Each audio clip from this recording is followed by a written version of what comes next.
ہادی و رہنما ہمارے علماء، ہو کبھی درپیش جو کوئی مسئلہ، پوچھ لیں حاضر ہوں ہم ان کی بارگاہ۔ الحمد للہ رب العالمین والصلاة والسلام علی خاتم النبیین، اما بعد فاعوذ باللہ من الشیطان الرجیم، بسم اللہ الرحمن الرحیم، الصلاة والسلام علیک یا رسول اللہ وعلی آلک واصحابک یا حبیب اللہ، الصلاة والسلام علیک یا نبی اللہ وعلی آلک واصحابک یا نور اللہ۔ مدنی چینل کے ناظرین، پروگرام دارالفتہ اہل سنت میں آپ کو خوش آمدید کہتے ہیں، مرحبا کہتے ہیں۔ اللہ رب العالمین ہم سب کو دین متین کے، دین اسلام کے احکامات سیکھ کر سمجھ کر ان پر عمل پیرا ہونے کی توفیق عطا فرمائے۔ ہمارے پیارے نبی صلی اللہ علیہ وآلہ وسلم کا فرمان عظمت عالی شان ہے، زینوا مجالسکم بالصلاۃ علیہ فإن صلاتکم علیہ نور لکم یوم القیامہ۔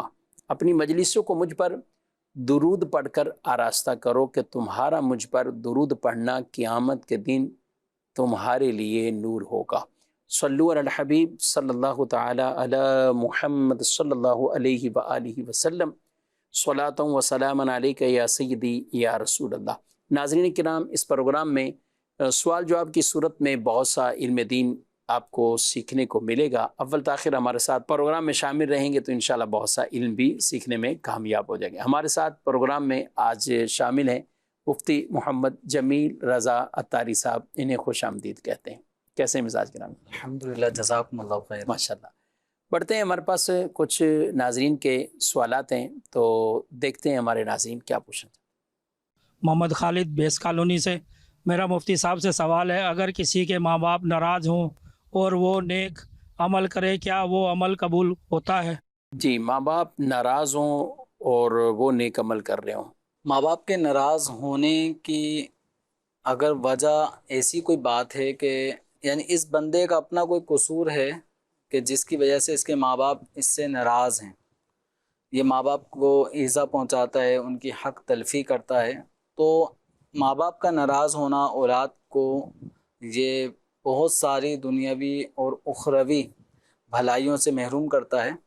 اور البتہ اگر ماں باپ ناراض ہیں بغیر کسی وجہ کے، یعنی کوئی شرعی وجہ بھی نہیں ہے اور بلا وجہ اپنی کسی انا کی بنا پر وہ ناراض ہیں اور اولاد کی طرف سے کوئی حق تلفی بھی نہیں ہے، تو اب یہ ماں باپ کو بلا وجہ ناراض نہیں ہونا چاہیے۔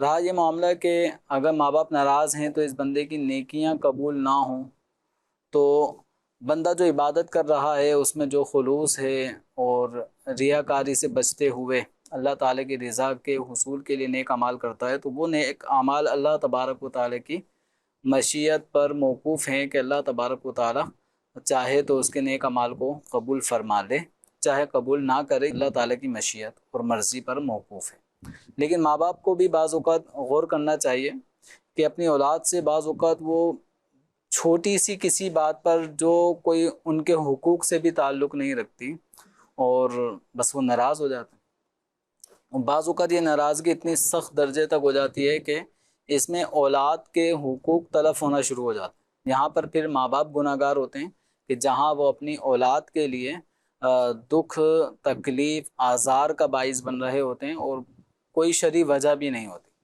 تو بہرحال یہ والدین اور اولاد دونوں ہی کو دیکھنا چاہیے کہ ان کی ناراضگی کا سبب کیا ہے۔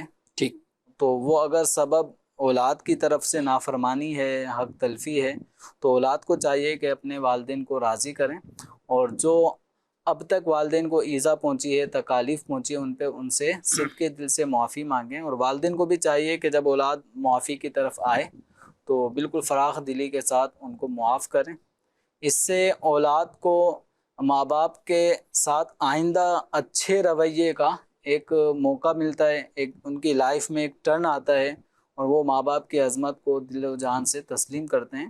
لیکن بعض اوقات والدین بھی بہت سخت رویہ اختیار کر لیتے ہیں کہ نہیں معاف کرتے۔ یعنی دونوں طرف یہاں پہ دیکھا جائے گا، کبھی کبھی ایسا ہوتا ہے والدین کے حقوق پہ تو بہت بیانات ہوتے ہیں، اچھا کبھی کوئی اولاد آ کے اپنا دکھ سناتی ہے کہ اب ایسے موقع پر کیا میں ہی قصوروار ہوں یا آپ کیا کہتے ہیں؟ اچھا، ایک میرے پاس نوجوان آیا تو وہ کہتا ہے کہ 100% میں اس بات پر مجھے اطمینان ہے کہ میری والدہ جو ہیں وہ میری وائف کے ساتھ ناحق کر رہی، جو بھی انہیں ستانا ہے، تکلیفیں پہنچانا، اذیتیں پہنچانا، اور میں نے دینی طور پر بھی شعور، علم سب کچھ حاصل کیا ہوا ہے، تو مجھے یہ ہے کہ وہ ایسا ہی ہے، وہ غلط کر رہی ہیں۔ لیکن والدہ کا ہے کہ اگر تم میرے ساتھ ان چیزوں میں شریک نہ ہو تو میں نے تمہیں دودھ نہیں بخشنا، میں نے تمہیں، جو عام طور پہ ہوتا ہے کہ میں نے تمہارے ساتھ، تو وہ بیچارہ بہت یعنی اس حوالے سے پریشانی میں تھا۔ اچھا، کہا کہ میں نے کبھی کبھی تنہائی میں بڑی نرمی سے امی سے پوچھا بھی ہے کہ امی آپ ایسا کیوں کرتی ہیں؟ تو انہوں نے جواب دیا کہ میرے ساتھ ایسا ہوا تھا، جب میں بہو تھی تو میرے ساتھ بھی ہے، تو بہو کو اسی راستے سے ہی گزرنا ہے، یہ معاملات ہوتے ہیں بہو ساس کے۔ تو یہ اچھی توجہ دے کہ ساس ہیں یا کوئی سسر ہیں، ادھر بہو ہیں، داماد ہیں، تو ظاہر ہے ہر ایک کے اپنے اپنے شرعی تقاضے، حقوق، ان کا خیال رکھنا یہ بہت اہم ضروری ہے۔ پھر بھی ہم اولاد سے یہی کہیں گے، ماں باپ کو اگر آپ کی وجہ سے تکلیف ہے تو واقعی آپ پھر بہت محروم شخص ہیں، کیونکہ ہم اگر بڑی بڑی راتوں کی مغفرت کی بشارتیں پڑھتے ہیں، وہاں ایک چیز آپ کو حدیثوں میں ملے گی، چاہے شب قدر ہو یا شب برات، کہ والدین کا نافرمان یہ نہیں بخشا جاتا۔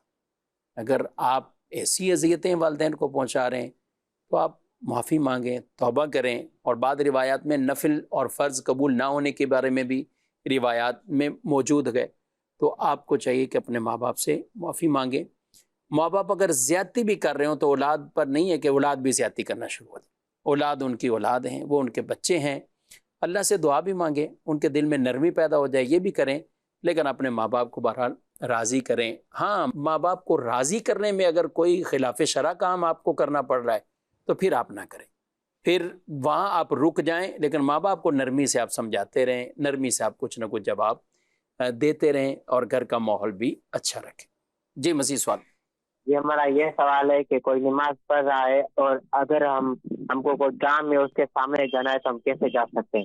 جی، نماز پڑھ رہے ہیں اور گزرنے کی ان کو ضرورت یا حاجت محسوس ہو رہی ہے، کیا فرماتے ہیں؟ کسی بھی نماز پڑھنے والے شخص کے سامنے سے گزرنا، جس کو ہم یہ کہہ سکتے ہیں کہ نمازی کو کراس کرنا اس کے سامنے سے بلا حائل سترے کے بغیر، یہ جائز عمل نہیں ہے، ناجائز ہے، گناہ کا کام ہے۔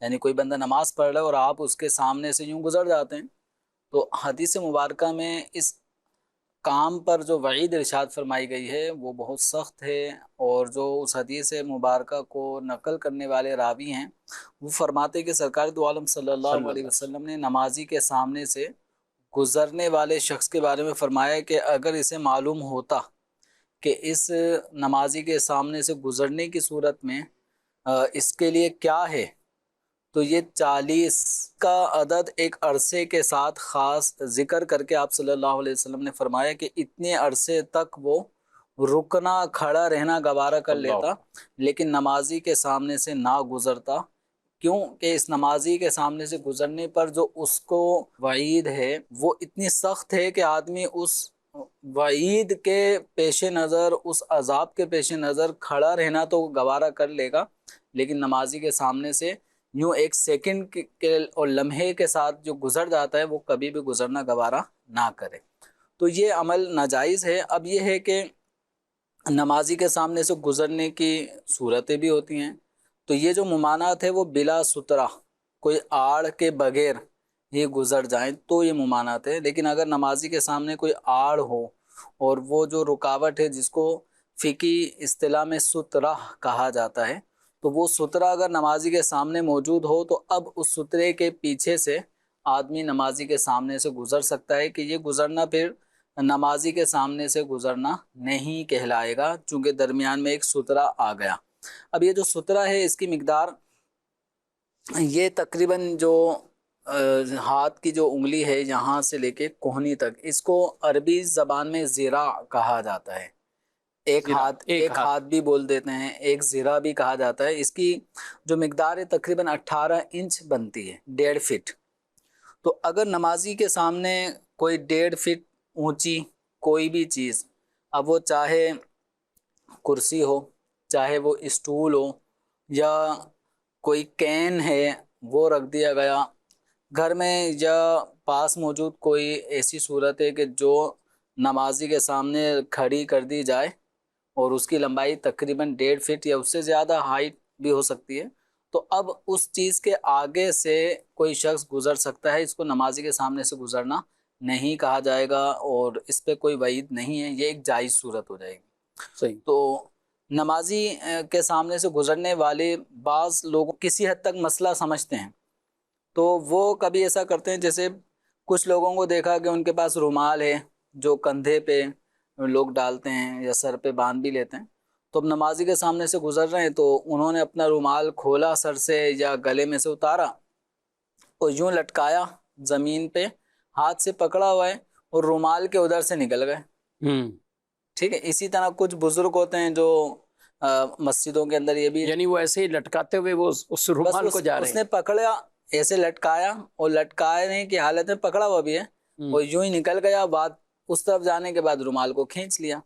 تو اس طرح کرنا یہ نمازی کے سامنے سے گزرنا ہی کہلائے گا، کیونکہ رومال یہ ایک ایسی چیز ہے جس کو آپ نے تھاما ہوا ہے، پکڑا ہوا ہے، یہ آپ کے تابع ہے، تو جو چیز انسان کے تابع ہو اس چیز کو ستھرا بناتے ہوئے آگے سے نہیں گزر سکتے۔ اچھا، آپ نے شاید دیکھا ہو، ورنہ میں نے تو یہ دیکھا ہے کہ بعض بزرگ ہمارے وہ جو کرسیوں پہ نماز پڑھنے والے ہوتے ہیں نا، یا اس طرح مسجد کے خادم یا عام نمازی بھی، وہ کسی نمازی کے سامنے سے جب گزر رہے ہوتے ہیں تو کرسی اٹھاتے ہیں اور کرسی پکڑے پکڑے یوں نمازی کے سامنے سے گزر جائیں گے، یعنی کرسی بھی گزر گئی اور وہ بھی گزر گئی۔ کرسی کو انہوں نے اٹھایا ہوا ہے اور اٹھاتے اٹھاتے وہ کرسی کو آڑ بناتے ہوئے نکل گئے۔ تو یہ جب کرسی آپ نے اپنے ہاتھوں میں لی ہوئی ہے اور اس کو ادھر سے ادھر منتقل کر رہے ہیں تو یہ تو آپ کے تابع ہے، اس حالت میں نمازی کے سامنے سے گزرنا ہی کہلائے گا۔ ہاں، یہ کرسی کی صورت میں یہ ہو سکتا تھا کہ آپ نے کرسی اٹھائی اور نمازی کے سامنے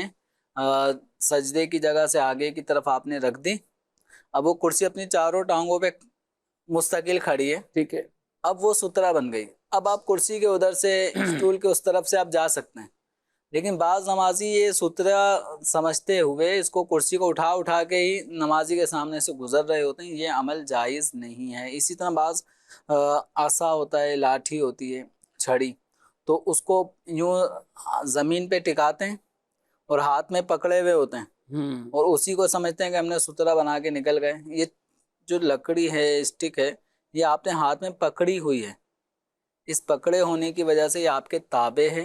ٹھیک، تو اب اس صورت میں اگر آپ گزریں گے تو یہ نمازی کے سامنے سے گزرنا کہلائے گا۔ ہاں، اگر آپ کی اسٹک آج کل اس طرح کی آ رہی ہیں کہ کچھ سلور والی، وہ خود ہی قائم ہو جائے، کھڑی وہ ہو جائے۔ 3 یا 4 اس کے پائے ہوتے جی ہیں، ہاں، جی ہاں، تو اس کو یوں چھوڑ دیں تو وہ اپنے چاروں اسٹینڈ پہ کھڑی ہو جاتی ہے۔ تو اگر ایسا کوئی آپ کے پاس وہ چھڑی یا لاٹھی ہے تو اس کو آپ نے یوں کھڑا کر دیا، اب اس کو ہاتھ نہ لگائیں، یا وہ اپنے مستقل وجود کے ساتھ کھڑی ہے، تو ایسی صورت میں اب آپ سامنے سے گزریں گے تو مذائقہ نہیں ہے، کیونکہ اب وہ آپ کے تابع نہیں ہے، وہ مستقل طور پہ وہ پڑی یا کھڑی چیز ہے اور اس کی لمبائی 1.5 فٹ یا اس سے زیادہ ہو اور اتنی کہ نمازی کو کے سامنے رکھ دی جائے اور وہ نظر بھی آ رہی ہو۔ صحیح، ٹھیک ہے، تو اس کی ایک مقدار فقہاء کرام نے 1 انگلی جتنی موٹائی بتائیے کہ اتنی موٹی کوئی چیز ہو، وہ لکڑی ہو، کوئی کین کوئی ہو، بھی ہو۔ اسٹول ہو، کرسی ہو، تو یہ سب چیزیں سترا بن سکتی ہیں۔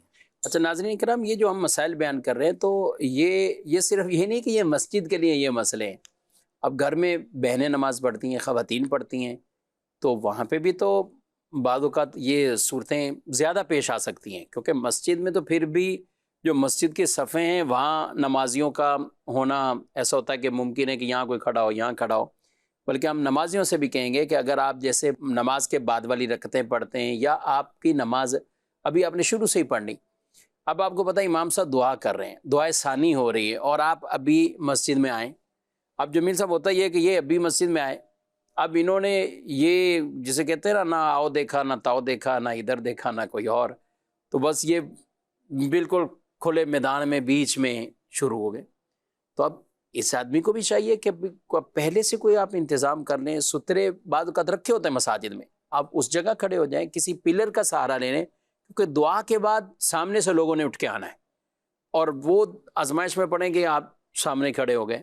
اچھا ایک آدمی ہو تو پھر اتنا زیادہ پرابلم نہیں, بعض کا زیادہ ہی کھڑے ہو گئے ہیں, کوئی ادھر کھڑا ہے, کوئی ادھر کھڑا ہے, کوئی ادھر کھڑا ہے, تو اب ایک آزمائش ہو جاتی ہے نمازیوں کو. لیکن ہم نمازیوں کو پھر بھی کہیں گے, یہ عذر پھر بھی آپ کے لیے نہیں ہے کہ آپ کہیں گے یہ کیوں کھڑے ہوئے میں نکل جاؤں. میں اب آپ کو صبر کرنا ہے, ظاہر تبھی تو کہا ہے ہمیں روایات میں کہ جو وہ کھڑا ہو جائے, انتظار کرے وہاں پر. میرا جانا ہوا وہاں پہ کینیا کی کچھ مساجد میں نے دیکھا, صحیح. تو ان ممالک میں مجھے کچھ مسجدوں میں 1 by 1 سترہ بھی نظر آیا. اچھا یعنی ایک تو ہوتا ہے نا جیسے ہمارے یہاں بنے ہوتے 3-4 اور یہ ہمارا ایک سائز لمبا ہوتا سائز ہے ہے. ہمارے 3-4 فٹ. ایک وہاں پہ جو مجھے نظر آیا کہ تو وہ بالکل جیسے ایک پورا, یعنی یہ 4 انگلی ہیں, اتنا چوڑا ہوگا اور یہ اتنا نیچے اتنا سا اس کا سٹینڈ بنا ہوا ہے. تو بس وہ بالکل ایک اسے کیا کہیں لیں, بس ایک تختہ یا ایک ہی اسکیل نما کہہ لیں اسے, کہ وہ آرام سے ہی. تو میں نے ان سے پوچھا کہ یہ کیا ہے, تو وہ کہنے لگے ہمارے یہاں یہ ہے کہ جو نمازی بعد میں آتا ہے نا تو اس کو کوئی لمبا چوڑا ستھرا یا ایسی جگہ اس کو یہ لینا ہے اپنے سامنے. اب مثال کے طور پہ یوں ہے تو وہ یہ سامنے رکھا, نماز پڑھنے شروع ہو گئے. موبائل اتنا نہیں ہے, موبائل 18 انچ کا نہیں ہے, وہ 18 انچ کم از کم اس کا ہونا یہ ضروری ہے. لیکن ایک مثال دینا ہے. اچھا اس اکیلے کو اٹھانا بھی آسان ہے. تو میں نے باقاعدہ 40-50 دیکھے وہاں پہ الگ الگ, یعنی وہ رکھے ہوئے کہ یہ دیکھیں, تو یہ الگ رکھے ہوئے. جیسے ہی وضو کر کے وہ آیا بندہ, اس کو پتا ہے ابھی لوگ اٹھنے والے ہیں, وہ اٹھائے گا اپنے سامنے ہی رکھے گا اور وہ نماز پڑھنا شروع ہو جائے گا. تو یوں آسانی رہتی اس ہے. میں نمازی بھی ایک طرح کی ٹینشن میں نہیں ہوتا, ٹینشن میں نہیں. اور جو نمازی کے سامنے سے گزرنے والے ان کو بھی ایک راستہ مل گیا کہ اس نے اپنے سامنے ایک سترہ قائم کر دیا, وہ بھی سامنے سے گزر سکتے ہیں, اور نمازی کی تشویش بھی ختم ہو جاتی ہے. ہاں, ورنہ ایک آدمی جب سترہ نہ ہو اور اس کے سامنے سے لوگ گزر رہے ہوں تو خود اسے بھی تشویش ہو رہی اسے بھی ہوتی ہے, تشویش ہوتی ہے. ذہن منتشر ہو جاتا اور ہے. پھر عام لوگ تو بعض کا سمجھتے ہیں کہ نماز ہی ٹوٹ جاتی ہے, تو نماز ٹوٹتی نہیں, اس طرح کسی نمازی کے سامنے سے اگر کوئی گزر جاتا ہے تو اس سے نمازی کی نماز نہیں ٹوٹتی, نماز اپنی جگہ وہ کنٹینیو چل رہی ہوتی ہے. اب یہ الگ بات ہے کہ نماز توڑ دے تو پھر یہ الگ معاملہ وہ ہے. توڑ کے نماز لڑنا ہی نہ شروع کر دے اس سے. اس طرح نہ کرے. ٹھیک ہے, گھر میں خواتین وغیرہ نماز پڑھتی ہیں تو ایسے موقع پر ظاہر اس طرح کے سترے نہیں ہوتے گھروں میں, تو یا تو وہ جگہ ہی ایسی رکھیں کہ آگے سے کوئی احتمال ہی نہ ہو کسی کے گزرنے کا, اور اگر وہ جگہ نہیں ہے کہ قبلہ نما, بعض اوقات ایسی جگہ ہوتی ہے کہ سامنے سے گزر شاید کوئی سکتا ہے, تو پھر گھر میں ایسے بیگ ہوتے ہیں بچوں کے, اسکول بیگ بعد ایسے ہوتے ہیں کہ جو 18 انچ ایک ہاتھ جتنے تو بڑے ہوتے ہیں, بیگ بڑے بڑے تو بیگ رکھیں. آج کل بیگ تو بڑے ہی ہوتے ہیں, اب اتنا بھار وزن تو بچے اٹھا کے جاتے ہیں اسکول میں, تو بیگ رکھیں اپنے سامنے, وہاں نماز پڑھ لیں. اچھا اسی طرح تکیہ جو عام ہم استعمال کرتے ہیں, اس تکیے کو کسی آڑ بنا کر, تکیے کو لٹانا نہیں ہے, تکیہ کھڑا ہوگا باقاعدہ, تو اس طرح ہم رکھیں کہ وہ تکیہ یا ایک تکیہ 2 تکیے جوڑ کر اس طرح کچھ نہ کچھ وہ انتظام کر کے. پلاسٹک کی کرسیاں عموماً گھروں میں جی ہاں, کوئی نہ کوئی تقریباً ہوتی ہیں, تو اس وہ میں بھی کرسی بنے رکھ لے سامنے. سترہ, یعنی اس کا انتظام کریں. یہ بھی ایک اہم مسئلہ ہے اور ہمیں اس کو سمجھنا بھی چاہیے. مزید سوال.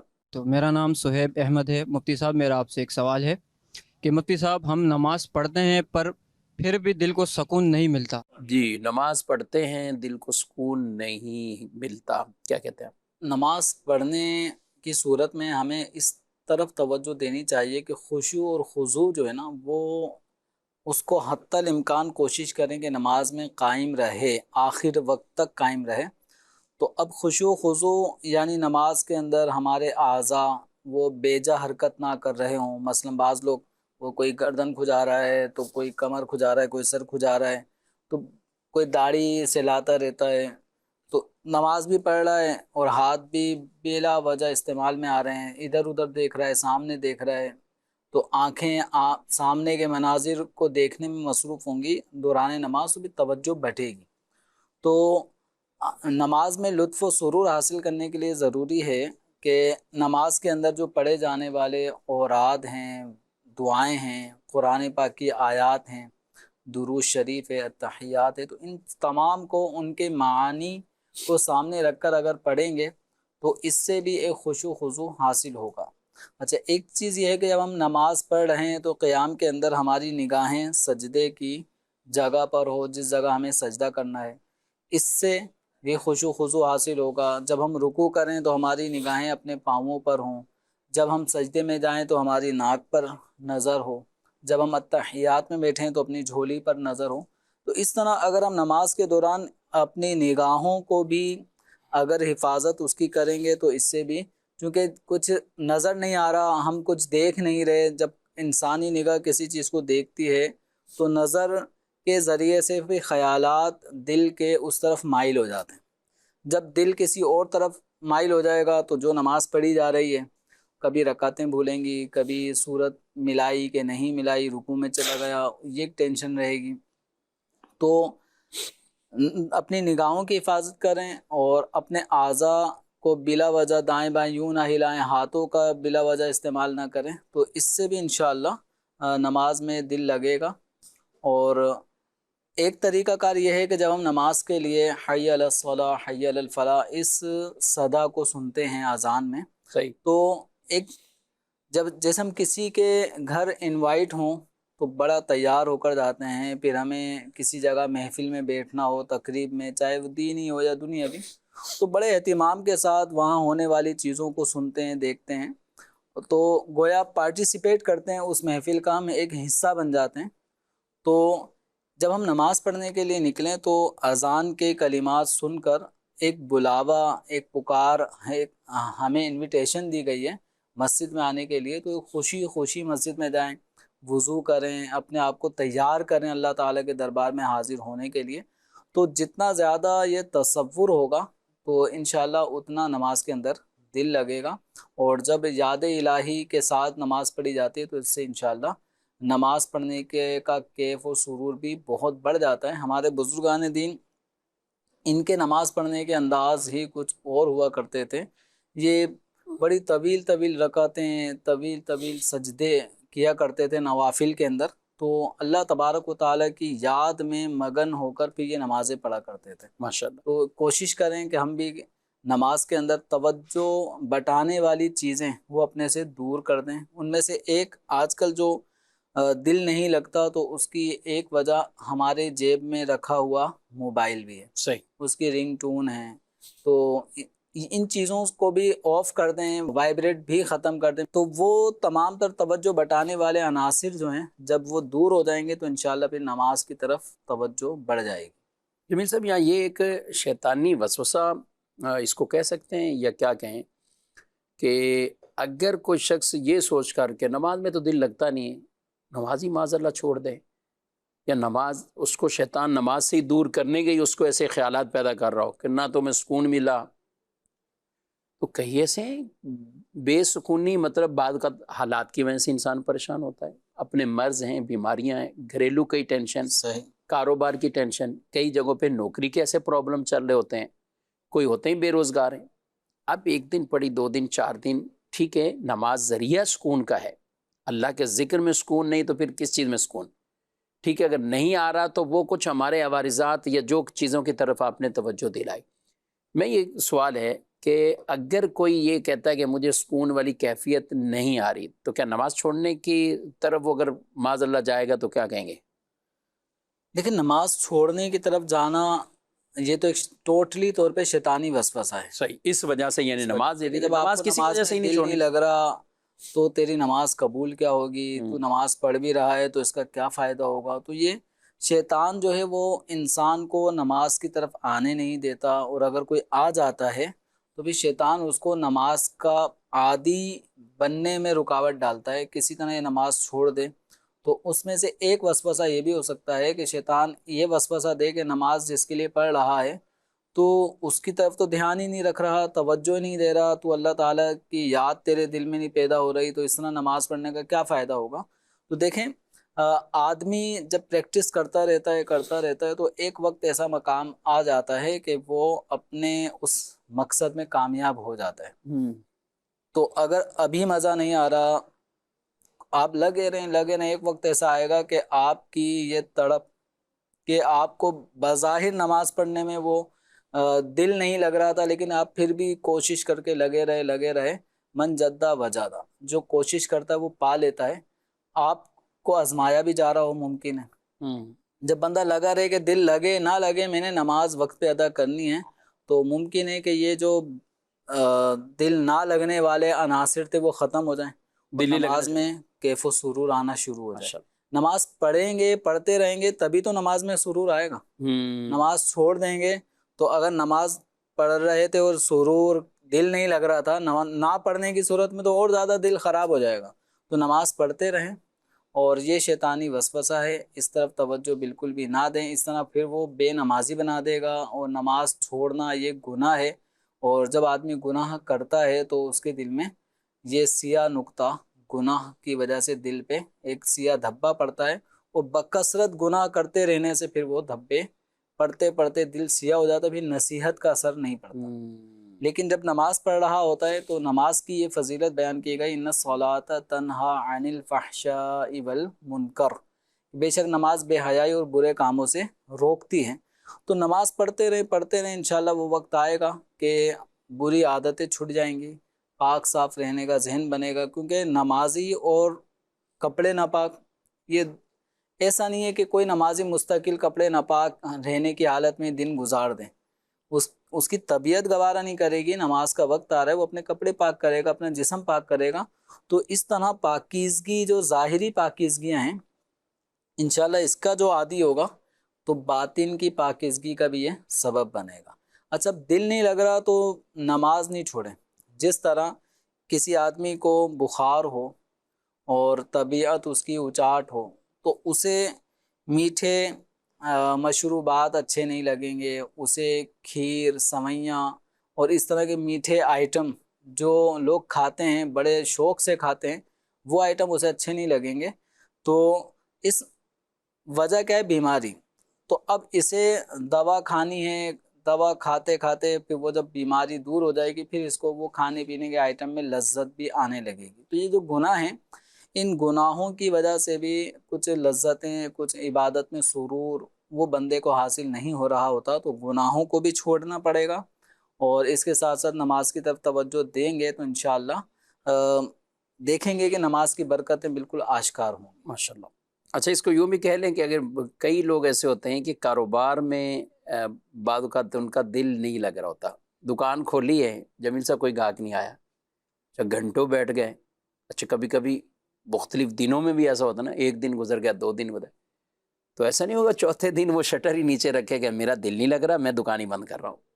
وہ دل لگاتا ہے، بالکل وہ انتظار میں رہتا ہے، وہ کہتا آئے گا، گاہک آئے گا، آج نہیں تو کل آئے گا، کل نہیں تو پرسوں آئے گا. اچھا ہفتہ بھی کم گاہکی اس طرح کی نہیں ہے تو وہ یہ کہتا ہے کہ سب کی نہیں ہو رہی، مارکیٹوں میں سناٹا ہے، کہتے ہیں نا لوگ. لیکن یہ نہیں کوئی کہتا کہ ہم بند کر کے چلے جائیں. وہ پوری ایک طرح کی اپنی ڈیوٹی یا پورا ٹائم ہے وہ وہاں دیتا ہے. تو یہاں پہ بھی ہمیں یہی کرنا چاہیے، انشاءاللہ ذہنی قلبی سکون بھی مل جائے گا.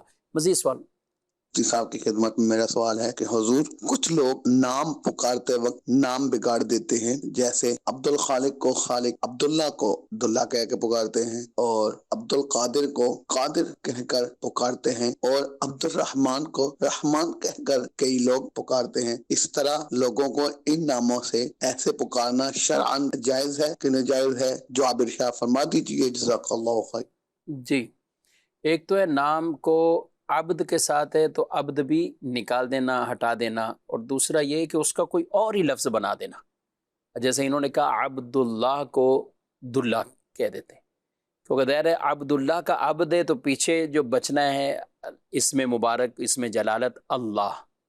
تو اب یہ تو بنا نہیں سکتے، یہ اس طرح کی تو بات کر نہیں سکتے عام طور پہ، لیکن اس کو دلہ کر دیں گے، یعنی بولنے میں کیا کہیں گے آپ؟ جو نام اللہ تبارک و تعالیٰ کے صفاتی نام ہیں یا اللہ تعالیٰ کا جو ذاتی نام ہے اللہ، اس کے ساتھ جو نام عبد کے ساتھ لگا کے رکھا جاتا ہے، عبداللہ، عبد الرحمن، عبد القادر وغیرہ، تو جب نام ہی اللہ تبارک و تعالیٰ کے صفاتی نام میں سے کسی نام کے ساتھ لفظ عبد لگا کے رکھا گیا ہے تو پورا نام ہی لینا چاہیے. عبد الرحمن کہنا چاہیے، عبداللہ کہنا چاہیے، عبد القادر کہنا چاہیے. لیکن ان کو عبد کے بغیر استعمال کریں گے تو ان میں سے بعض نام تو بالکل ہی ناجائز ہو جائیں گے، جیسے کہ اللہ تبارک و تعالیٰ کا نام، یہ جو لفظ اللہ ہے یہ تو اللہ ہی کے لیے استعمال ہوگا، اس کے علاوہ کسی کے لیے استعمال نہیں ہو سکتا. اب یہ جو عبداللہ کا عبد ہٹا کے دلہ کہنا، یہ بھی ایک نام بگڑ گیا ہے، اب اس کا جو معنی بنے گا وہ بھی کوئی معنی سمجھ میں نہیں آ رہا، تو اس طرح یہ لفظ استعمال نہیں کریں گے۔ عبد الرحمن کو عبد ہٹا کے رحمان رحمان کہنا، تو اللہ تبارک و تعالیٰ کے علاوہ کسی کو بھی رحمان نہیں کہہ سکتے۔ یہ اللہ تعالیٰ کے ساتھ مخصوص نام ہے جو اللہ تعالیٰ ہی کے لیے خاص ہے، اور غیر اللہ کے لیے رحمان کا استعمال، اس لفظ کا استعمال جائز نہیں ہے۔ تو یوں عبد الرحمن نام والے کو رحمان کہنا ناجائز اور گناہ ہے۔ رہا معاملہ عبد القادر، تو عبد القادر کو عبد القادر ہی کہنا چاہیے۔ اب اس کو عبد ہٹا کے قادر کہہ رہے ہیں، تو قادر کا جو لفظ ہے وہ اللہ تعالیٰ کے ساتھ ہی خاص نہیں ہے، صحیح، یہ عام نارمل غیر اللہ پر بھی اس کا اطلاق یعنی استعمال اس لفظ کا ہوتا ہے۔ تو اب یہ ہے کہ جب نام عبد القادر ہے تو عبد القادر ہی کہنا چاہیے، لیکن اگر کوئی قادر کہہ رہا ہے تو یہ ناجائز صورت نہیں بنے گی، لیکن جب نام اس کا عبد القادر ہے تو پورا نام ہی لینا عبد چاہیے، القادر ہی لینا چاہیے۔ یا اس کا نام اگر صرف قادر ہے تو اس کے قادر کہنے میں کوئی مذائقہ نہیں ہے۔ عبد القدیر، عبد قادر القدیر سے ملتا ہاں، ملتا قدیر۔ اچھا، جو عبد القدیر ہے تو اس کے اندر لفظ قدیر ایک ایسا لفظ ہے جو اللہ تعالیٰ کے ساتھ خاص بتایا گیا ہے، ٹھیک، تو اس کا استعمال غیر اللہ کے لیے نہیں کیا جائے گا، تو اس لیے اگر کسی کا نام عبد القدیر ہے تو اس کو عبد القدیر ہی کہیں گے، اس کو قدیر بھائی، قدیر صاحب یوں نہیں کہیں گے۔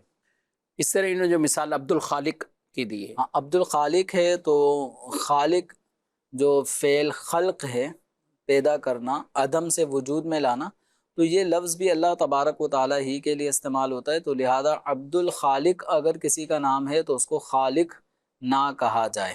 ٹھیک ہے، ایک بعض جگہ اطلاقات ہو سکتے ہیں، جیسے عبد الکریم ہے تو وہاں کریم کہہ دیا، ہم مشورہ نہیں دیتے کہ وہ کریم کریم ہی کہنا شروع کر دیں، اگر وہ انہیں عبد الکریم کہتے ہیں، نام ہی عبد الکریم ہے، یہ زیادہ بہتر، لیکن یہاں پر کریم کا اطلاق وہ ہو سکتا ہے، مطلب کہ یہاں گناہ کے زمرے میں نہ آئے، ہاں، گناہ کے زمرے میں لیکن عبد القدوس ہے، گناہ کے زمرے آ جائیں گے، عبد القیوم، تو یہ ایسے کلمات ہیں کہ جہاں پر وہ یعنی عبد ہٹائیں گے، اضافت ہٹائیں گے تو وہ اب وہ جو باقی لفظ بچے گا قیوم، جی، تو وہ اللہ تعالیٰ کے لیے خاص ہے، تو جو نام اللہ تعالیٰ کے لیے خاص ہو وہ اللہ کے علاوہ کسی اور کے لیے استعمال کرنا جائز نہیں ہوتا۔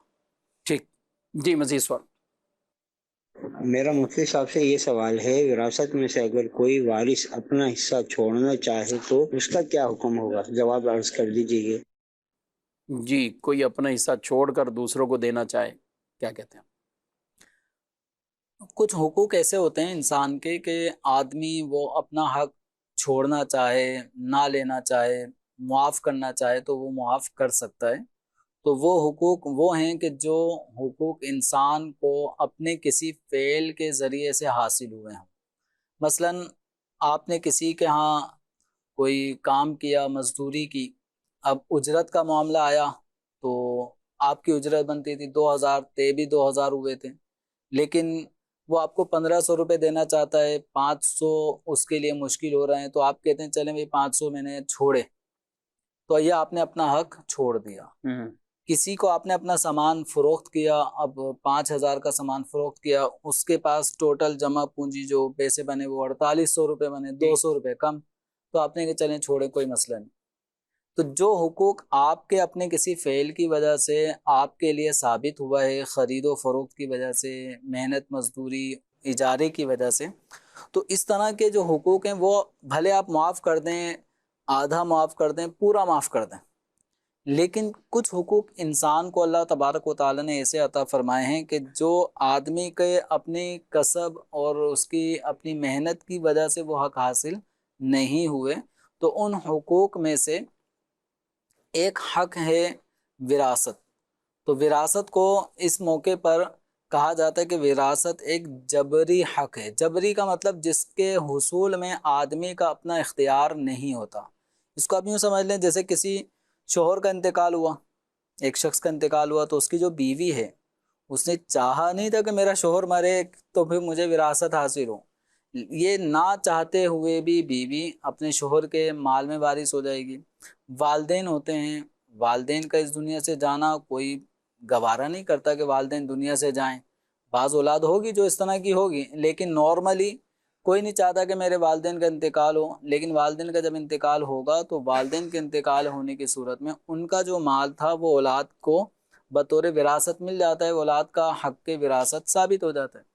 تو یہ وہ حقوق ہیں جو آدمی کے چاہے بغیر اللہ تبارک و تعالیٰ کے فضل سے اللہ تعالیٰ کا حکم ہے کہ یہ اب اس کے مال کے یہ ورثہ ہو گئے اور یہ حقدار ہو گئے، تو جو حقوق اس طرح کے ہیں ان حقوق میں اللہ تبارک و تعالیٰ کا فضل وہ عنصر یہاں پہ آ جاتا ہے، یعنی اللہ رب نہیں تعالیٰ انہیں عطا فرمایا۔ اللہ تعالیٰ عطا فرما رہا ہے نا، اللہ تعالیٰ نے ان جو بھی مرنے والے تھے ان کی ملکیت میں کچھ ساز و سامان کسی بھی ذرائع سے پہنچا دیے اور وہ اس کا مالک تھا۔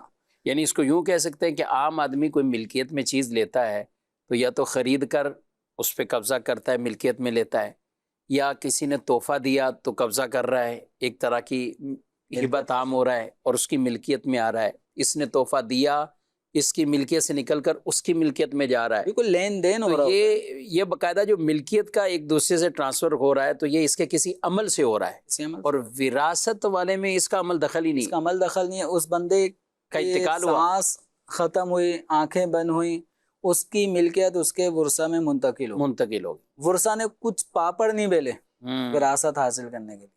تو یہ ٹوٹلی طور پر اللہ تبارک و تعالیٰ کی طرف سے یہ یوں سمجھیں کہ فضل ہے۔ فضل ہے۔ اب کوئی آدمی کہے کہ میں یہ نہیں لیتا، وہ کیا چیز نہیں لے رہا؟ ایک ایسی چیز جو اللہ تبارک و تعالیٰ کے کا فضل آپ اس کو کہہ لیں کہ بغیر محنت کیے آپ کو مل رہا ہے، اور بندہ وہ کہہ رہا ہے کہ یہ میں نہیں لوں گا، میں نہیں لوں اور یہ مل اللہ تعالیٰ کی طرف سے رہا ہے۔ تو یہ وراثت ایک حق جبری ہے۔ جبری کا مطلب زبردستی، تو ایک ترجمہ ہوتا ہے وہ نہیں، جبری کا مطلب ہے غیر اختیاری، غیر اختیار، جس میں آپ کو کچھ کرنا نہیں پڑا اور آپ اس کے وارث ہو گئے، تو اب یہ آپ کو حق آپ کا معاف کرنے سے معاف نہیں ہوگا، دستبرداری سے ختم نہیں ہوگا۔ یہ حق آپ کو آپ چھوڑ دیں کہ میں نہیں لیتا تو اس سے ختم نہیں ہوگا۔ صحیح۔ اب اس کا طریقہ کار یہ ہے کہ جو آپ حق چھوڑ کر آپ کرنا کیا چاہ رہے تھے، آپ وراثت نہ لے کر آپ کرنا کیا چاہ رہے تھے کہ دیگر جو آپ کے ورثہ تھے کمزور، جن کی مالی پوزیشن ہے، آپ چاہ رہے تھے کہ میں نہ لوں اور میرا حصہ بھی ان میں بٹ جائے۔ تو آپ جو چاہ رہے ہیں اس کا دوسرا آلٹرنیٹ طریقہ یہ ہے کہ وراثت باقاعدہ جو تقسیم کاری ہے اس انداز سے تقسیم کی جائے۔ آپ کے حصے میں جو بھی اماؤنٹ آتی ہے، مال و اسباب آتے ہیں، وہ آپ اپنے حصے کے حوالے سے بالکل اس پہ قبضہ کر لیں۔ قبضہ کرنے کے بعد اب آپ دیکھیں کہ آپ کے دیگر جو ورثہ ہیں، بہنیں ہیں، بھائی ہیں، ان میں جو کمزور ہو، آپ اپنے حصے وراثت پہ جب قبضہ کر چکے، آپ اس کے پاس وہ مال آ گیا، آپ کی ملکیت آپ کے تصرف میں اب یہ مکمل طور پہ آ چکا ہے، اب آپ جس بھائی کو جس بہن کو دینا چاہیں اس کو دے سکتے ہیں، یا آپ سب میں برابر برابر اب پیسے بانٹنا چاہیں یوں بانٹ سکتے ہیں۔ یعنی آپ کو وراثت کے نام پر لینا ہوگا۔ ایک طریقہ کار تو ہے کہ جتنا وراثت بنتی ہے وہ سب لے کے پھر بانٹ دیں۔ صحیح۔ دوسرا طریقہ یہ ہے کہ وراثت میں آپ کے حصے میں آ رہے ہیں 20 لاکھ روپے، صحیح۔ آپ یوں کر سکتے ہیں، جس کو فقہی اصطلاح میں تخارج تصالح کہا جاتا ہے۔ وہ یہ ہے کہ مثال کے طور پہ آپ نے فریج، آپ نے کہا مجھے فریج دے دو، بس بقیہ مال سے میں دستبردار ہوں۔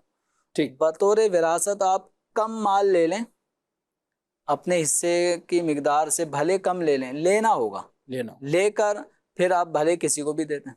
صحیح۔ تو اب اگر کسی نے 20 لاکھ روپے کا اس کا حصہ بنتا ہے اور یہ 10-12 ہزار روپے کا کوئی بھی آئٹم گھر کا، وہ کہتا ہے کہ یہ میں بطور وراثت لے رہا ہوں۔ اچھا، اس چیز کا وراثت سے ہی ہونا ضروری؟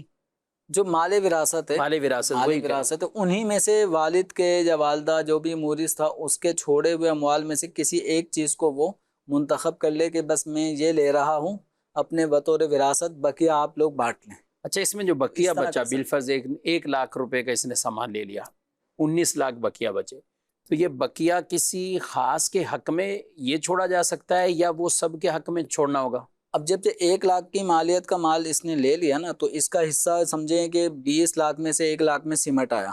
صحیح۔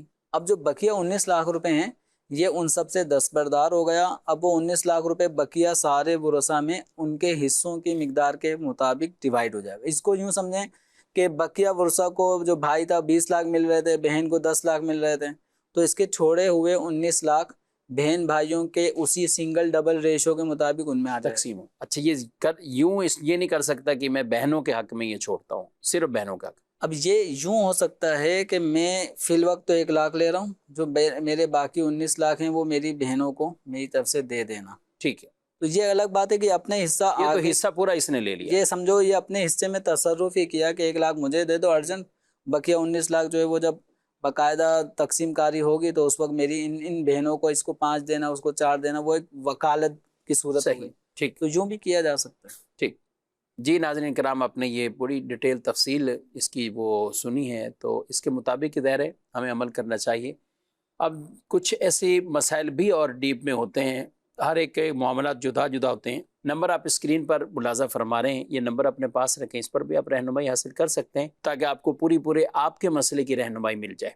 ہاں یہ ضرور کرنا چاہیے کہ ہم تحریری طور پر دارالتعلیم سنت کی کسی برانچ میں جائیں، اپنا سوال جمع کرائیں، تحریری طور پر فتویٰ حاصل کر لیں اور سب ورثہ کو دکھا دیں. اگر کوئی اس انداز سے بھی کچھ لے کر بقیہ سے وہ چھوڑنا چاہتا ہے تو وہ بھی ایک تحریری فتویٰ لے لیا جائے، اس کو ہم سامنے رکھ دیں اپنے ورثہ کے. تو یہ بھی ایک طریقہ کار شرعی بتایا ہے، اس کے مطابق ہم عمل اس پہ کر سکتے ہیں. بہرحال مال وراثت میں کبھی بھی خیانت کر نہیں سوچنا چاہیے، نہ کرنا چاہیے. اس کے لیے مکتبۃ المدینہ سے ایک رسالہ ہے، یہ باقاعدہ جو مجلس افتاء کی طرف سے جاری ہوا، اس رسالے کو ضرور حاصل کیجئے اور اس کا بھی مطالعہ فرمائیں، تو انشاءاللہ جو جس کا حق ہے تو انسان دینے کے لیے امیدیں تیار ہو جائے گا. اللہ پاک ہمیں ان باتوں پر عمل کرنے کی توفیق عطا فرمائے. مدنی چینل کے ناظرین، دارالتعلیم سنت کے پروگرام کا وقت اپنے اختتام کو پہنچا ہے. آپ سے اجازت چاہتے ہیں. فی امان اللہ.